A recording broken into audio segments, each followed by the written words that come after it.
ሄሎ ሃይ እንዴት ናችሁ? ዛሬ በድጋሚ በሌላ ስራ ወይ በሌላ ቪዲዮ ተገናኝተናል። ዛሬ የማቀርብላችሁ ካሮት በስጋ ነው፣ አልጫ ነው። ሁላችንም በየቤታችን እናውቃለን። እኔም የራሴን ነው የምሰራላችሁ። ቀላል በጣም ሲምፕል፣ ለልጆቻችሁ በርበሬ ለሚወዱ ልጆቻችሁ፣ አልጫ ለሚወዱ በጣም አሪፍና ምርጥ ነው። ከፈለጋችሁ እንደ መረቅ አድርጋችሁ ውሃ ጨምራችሁ በጣም የምትሰሩት። እኔ ግን ጥብስ ያለ ትንሽዬ ነው የምሰራላችሁ። ምን እንዳለኝና እንዴት እንደምሰራ አብረን እናያለን። እሺ እዚህ ጋር ያሉኝ ነገሮች ገልጻለሁ። እዚህ ጋር መከለሻ አለኝ፣ እዚህ ጋር ደግሞ ሽንኩርት አለኝ፣ እዚህ ጋር እርድ አለኝ፣ እዚህ ጋር ካሮት አለኝ፣ እዚህ ጋር ፍሬሽ ቃሪያ አለኝ፣ እዚህ ጋር ጨው አለኝ፣ እዚህ ጋር ነጭ ሽንኩርት፣ እዚህ ጋር ስጋ አለኝ። ስጋ ስትጠቀሙ ጥሩ ስጋ ተጠቀሙ። ውሃ አለኝ፣ ዘይት ያስፈልገናል። ወደ አሰራሩ እንሄዳለን፣ ትወዱታላችሁ። እሺ ድስት እንጥዳለን፣ ከዛ ዘይት እንጨምራለን። መጀመሪያ እኔ ስጋዬን ነው የማበስለው። አንዳንድ ስጋዎች ቶሎ አይበስሉም። ስለዚህ መጀመሪያ ስጋውን እንጠብሳለሁ። 6-7 ደቂቃ ይፈጃል። ከዛ ቀጣዩን አብረን እናያለን።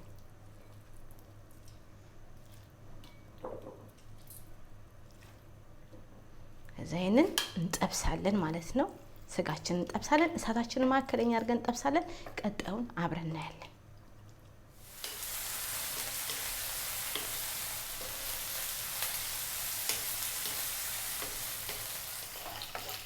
እሺ ይኸውላችሁ የተጠበሰ እዚህ ደርሶ ምርጥ ሆኗል። ስጋውን መጀመሪያ የጠበስኩት የኔ ስጋ ትንሽ ጠንከር ስለሚል ነው።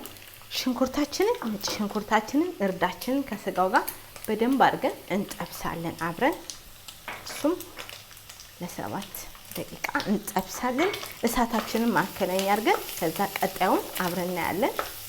ይሄንን እንጠብሳለን ለ7 ደቂቃ እሳታችንን ማከለኛ አድርገን አብረን እናበስላለን። ቀጣዩን አብረን እናያለን።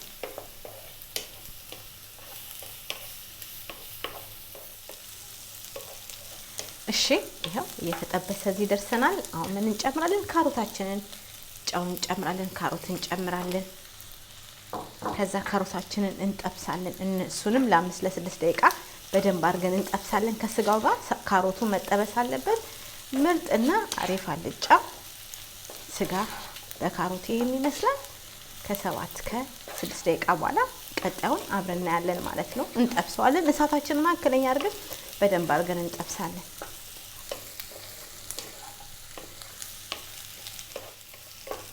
እሺ ይኸውላችሁ ካሮቱ በደንብ እየተጠበሰ እዚህ ደርሷል። ውሃ እንጨምራለን። ከዛ እናበስላለን ማለት ነው። እንከልሰዋለን። ውሃ እንጨምራለን።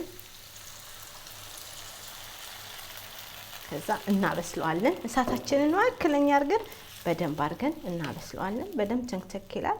ከዛ ቀጣዩን አብረን እናያለን ማለት ነው። ይሄ 15 ደቂቃ ይፈጃል። እሳታችሁን ማከለኛ አድርጋችሁ አብስሉ። ቀጣዩን አብረን እናያለን። እሺ ይኸውላችሁ እንደዚህ አምሮ በጣም ተንተክትኮ በስሎ ተጠብሶ እዚህ ጋር ደርሷል። እኔ ብዙ ውሃ እንዲኖረው አልፈልግም። እናንተ ውሃ ጨምራችሁ ከፈለጋችሁ እንዳልጫ ፍትፍት ማለት ትችላላችሁ። መከለሻ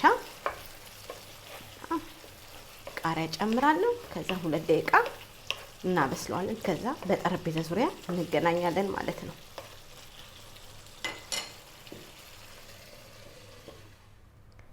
እሺ ይኸውላችሁ የዛሬ አልጫ ወጤ ይሄን ይመስላል። ያው የተጠበሰ በስጋ ነው የሰራሁት። ካሮት በስጋ አልጫ በጣም ቀላል ሲምፕል፣ ሁላችንም በየቤታችን የራሳችን ሙያ ያለን።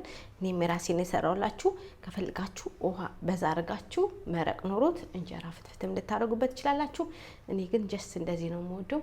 በጣም አሪፍ ቪዲዮ ነው። ሰርታችሁ ተመገቡ። በሌላ ቪዲዮ እስከምንገናኝ ለዛሬ ይሄ ነበረ። ሰርታችሁ ተመገቡ። በድጋሚ ቻው።